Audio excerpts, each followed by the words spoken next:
लोग पढ़ेंगे चैप्टर 2 हिंदी कहानी। कहानी के शीर्षक है शासकता क्या है। इसके कहानी कला की दृष्टि से प्रस्तुत कहानी बीस के दांत का शीर्षक सार्थक है, क्योंकि इस कहानी का उद्देश्य मध्यवर्गीय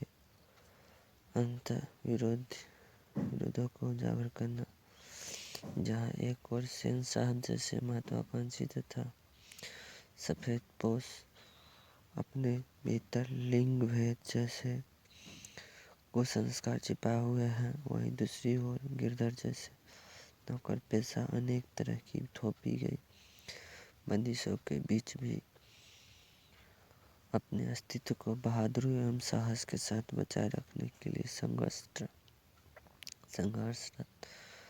यह कहानी सामाजिक भेदभाव, लिंग भेद तथा आक्रामक स्वार्थ की छाया में पलते हुए प्यार दुलार के कुपरिणामों को उभारती हुई सामाजिक समानता एवं मानवाधिकार की भी वानगी पेश करती है। कहानी का शीर्षक बीस के दांत इसलिए भी उपयुक्त है क्योंकि इसी बीस के दांत अर्थात कासू के जन्म लेते ही सेन पुत्रिया उपेक्षित हो जाती है। मदन मार खाता है तथा गिरधर को नौकरी से हटा दिया जाता है। नेक्स्ट क्वेश्चन है, सेन साहब के परिवार में बच्चों के पालन पोषण के लिए किए जा रहे लिंग आधारित भेदभाव का अपने शब्दों में वर्णन कीजिए। सेन साहब के परिवार में लड़कियों तथा लड़कों के पालन पोषण के अलग अलग नियम थे। पांचों लड़कियों के लिए अलग अलग नियम थे। दूसरी तरह की शिक्षा थी और खोखा यानी पुत्र के लिए अलग, क्योंकि वह नाउम्मीद बुढ़ापे की आंखों का तारा था। लड़कियों को अलग ढंग की तालीम सिखाई गई थी। उनके खेलने कूदने तथा बोलने पर पाबंदी थी। वे बिना आदेश के घर से बाहर नहीं निकल सकती थी। वे घर में कठपुतली की तरह थी, जबकि खोखा बुढ़ापे की संतान होने के कारण जीवन के नियम का अपवाद होने के साथ साथ घर के नियमों का भी अपवाद था। उस पर भी किसी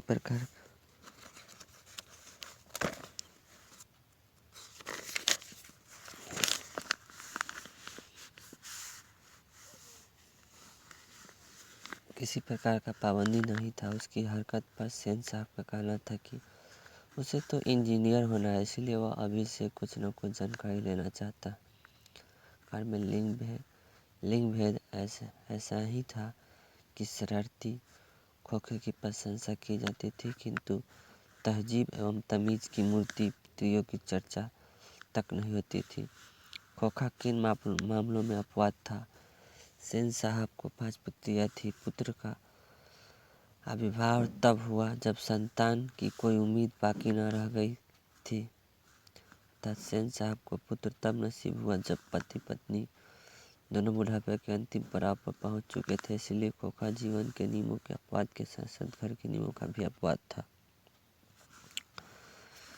सेन दंपत्ति खोखा के कैसी संभावना देखते थे और उन संभावनाओं के लिए उन्होंने उसकी कैसी शिक्षा की व्यवस्था की थी। सेन दंपत्ति खोखा में इंजीनियर बनने की संभावना देखते थे, क्योंकि वह आखिर उनका बेटा जो था उसे इंजीनियर बनाने के लिए वैसे ही ट्रेनिंग दी जा रही थी। वे उसे अपने ढंग से ट्रेंड कर रहे थे। उसकी शिक्षा की व्यवस्था यह की गई थी कि कोई कारखाने का बड़ा मिस्त्री 1-2 घंटे आकर उसके साथ ठोक पीट किया करे, ताकि उसकी उंगलियां तभी से औजारों से वाकिफ हो जाए। प्रसंग व्याख्या। लड़कियां क्या है? कठपुतलियां है और उसके माता पिता को इस बात का गर्व है। प्रस्तुत गद्यांश महान साहित्यकार नलिनी बिलोचन शर्मा द्वारा लिखित कहानी 20 के दांत से उद्धृत है। इसमें लेखक ने सेन साहब की पुत्रियों की विशेषताओं और व्यवस्था पर प्रकाश डाला है। सेन दंपत्ति को 5 लड़कियां हैं।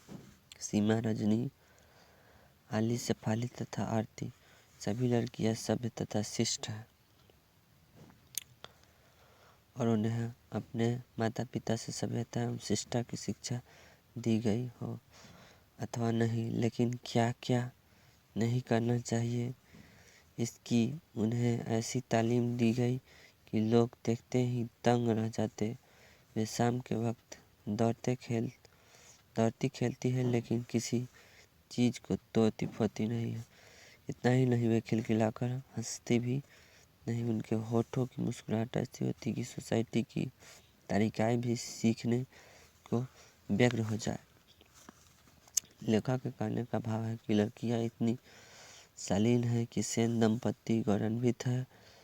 उनके यहाँ आने जाने वाले लोग अपने बच्चे की श्राद्ध पर खींच कर कहते हैं, तुम लोग फूल का गमला तोड़ने के लिए बने हो, और सेन पुत्रियों की सजनता की प्रशंसा करने लगते हैं। खोखा के दुर्ललित स्वभाव के अनुसार ही सेन साहब के सिद्धांतों को भी बदल लिया। सेन साहब ने सिद्धांतों को भी बदल लिया। प्रस्तुत संदर्भ महान आलोचक एवं साहित्यकार नलिन बिलोचन शर्मा विचलित कहानी 20 के दांत पाठ से लिया गया है। इसमें लेखक ने सेन दंपत्ति की लिंग भेद संबंधी भेदभावपूर्ण नीति पर प्रकाश डाला है।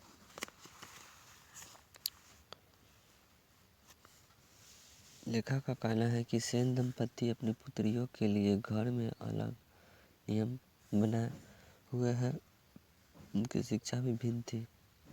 लड़कियों को सभ्यता एवं शिष्टा की शिक्षा दी गई थी। उनके लिए नियमों का पालन करना आवश्यक था। सेन दंपत्ति अपने को अनुशासन प्रिय मानते थे, किंतु बुढ़ापे के अंतिम पड़ाव में जब पुत्र ने जन्म लिया तो उनका सिद्धांत बदल गया। क्योंकि वह बेटा था, उसकी हरकत का प्रतिरोध के बदले समर्थन होने लगता था। लेखक ने सेन दंपत्ति की दूषित मानसिकता के माध्यम से यह स्पष्ट करना चाहा कि दोषपूर्ण समाज परंपरा तथा पुरुष प्रधान सामाजिक व्यवस्था के कारण पुत्र को विशेष महत्व दिया जाता है, चाहे वह कुपुत्र ही क्यों न हो, जबकि सर्वगुण संपन्न लड़कियों को हे दृष्टि से देखा जाता है। इसका कारण यह है कि पुत्रहीन पिता को बुढ़ापे के द्वार पहुंचने के समय पुत्र रत्न की प्राप्ति हुई।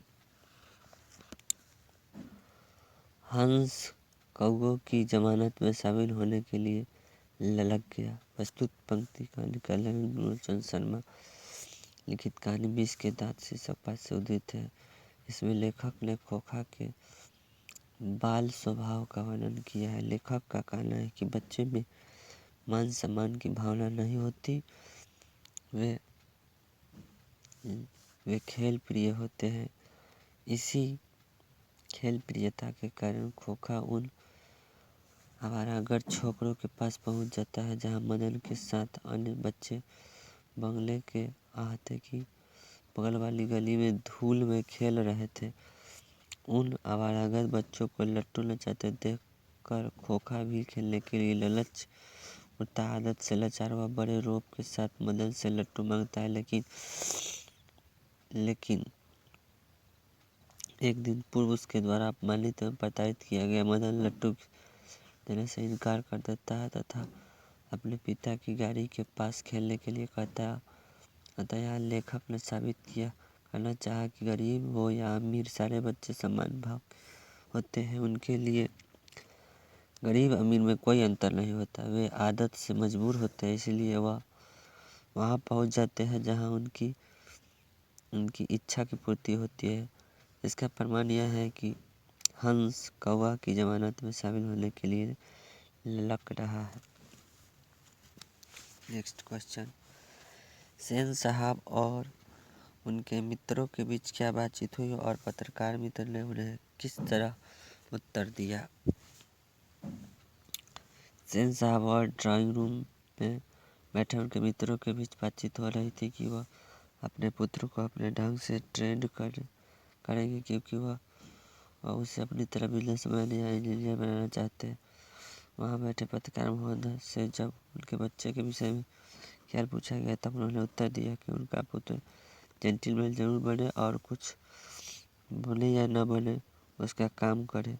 उसे पूरी आज़ादी रहेगी। पत्रकार महोदय ने उन्हें शिष्टापूर्ण किंतु व्यंग्यात्मक ढंग से उत्तर दिया। मदन और ड्राइवर के बीच विवाद के द्वारा कहानीकार क्या बताना चाहता है? मदन और ड्राइवर के बीच विवाद के द्वारा कहानीकार यह बताना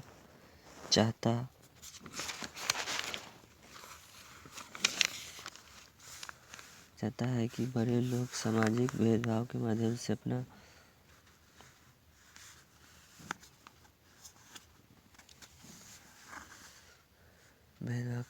अपना वर्चस्व कायम रखना चाहते हैं। उन्हीं के यहाँ काम कर रहे किरानी का बेटा ड्राइवर भी उन्हीं का नौकर है।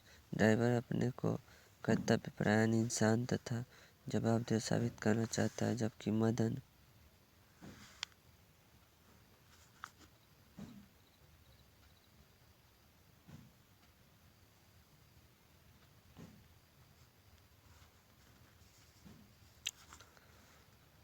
मदन किरानी का पुत्र होने के कारण ड्राइवर को निम्न दृष्टि से देखता है, ऊंच नीच की भावना को व्यक्त करता है।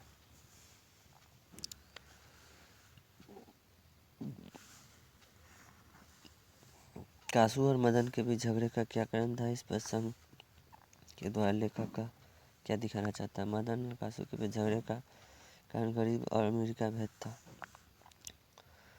मदन एक सामान्य किरानी का बेटा है और कासू सेन साहब की नाक का बाल है। कासू के कारण ही पिता ने मदन को मारा पीटा। इसी कारण मदन कासू को अपने दल में न शामिल